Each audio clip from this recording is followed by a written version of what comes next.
Hey guys, this is Clinton Jeff and today we're checking out the Air Jordan 1 Low in the Reverse Bred colorway.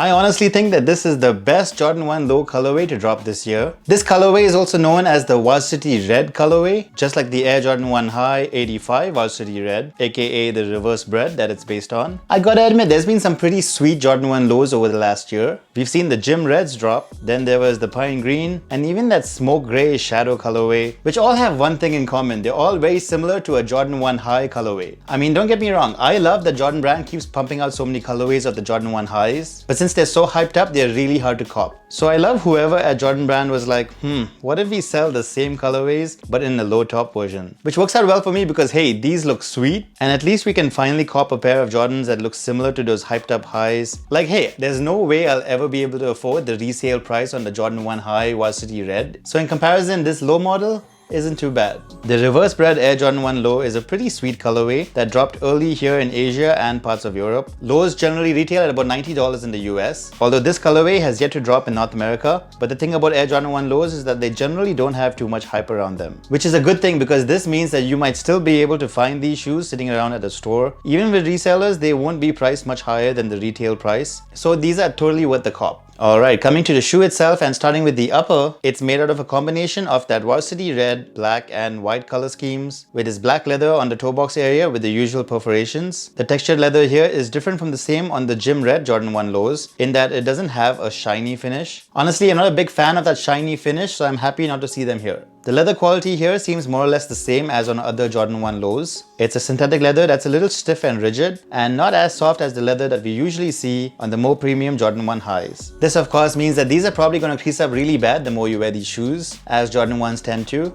Wrapping the toe box is this Varsity Red synthetic leather panel. Just like the black leather, this feels similar, not super soft but more rigid and stiff. Moving upwards, the Varsity Red synthetic leather material extends up towards the eyelets and the collar of the shoe. You'll find flat black laces here, which is the only pair. Unlike the highs which got red laces, you don't usually get a secondary pair of laces with the lows. Underneath the laces, you'll find a padded black nylon tongue with a tiny black nylon lace stay. What is weird here is that unlike the previous GR lows, there's no number 23 embroidered onto the lace stay here. Weird that it's missing, but it does look much cleaner. Apart from that, there's a red Jumpman logo stitched into the top of the tongue. Coming to the insoles, these are the usual Jordan brand insoles, this time in black with the Jumpman logo towards the heel in red. Moving on, the medial and lateral sides of the shoe are mostly the same, with a center panel made out of a black leather, which is nicely contrasted with this Varsity Red Nike swoosh. Coming to the back of the shoe, it's mostly all in that red synthetic leather, with the Air Jordan Wings logo embroidered in black at the back of the heel. Just like most other pairs of Jordan 1s, that entire upper sits on top of this white midsole. Of course, you probably already know this, but within this midsole is a tiny Nike Air unit underneath the heel area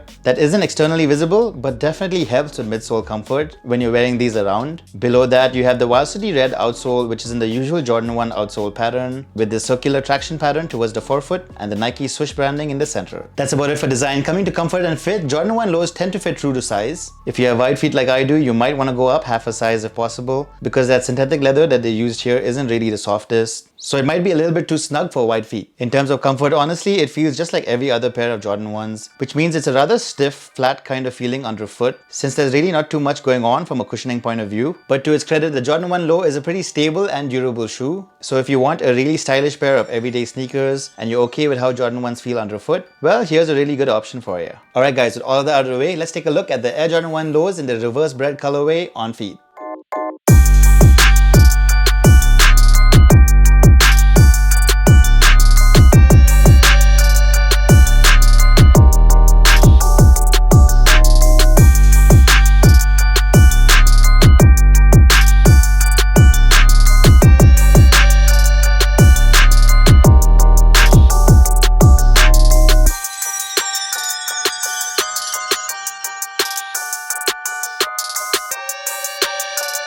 Alright, so that was the Air Jordan 1 Low in the Reverse Bred colorway. Like I said earlier, I think this is one of the best colorways to drop this year. I know a lot of people aren't super happy about Jordan Brand releasing low top versions of popular colorways, but honestly, I have literally never been able to cop anything from the Nike sneakers website. So I'm really not too mad about these at all. Sure, they might not have the hype, but they're pretty dope looking sneakers. And because there's no hype behind the lows, these tend to sit around at stores so you can get them at retail price or even close to retail price with resellers. Alright guys, so that's what I think about the Air Jordan 1 Low in the Reverse Bred colorway.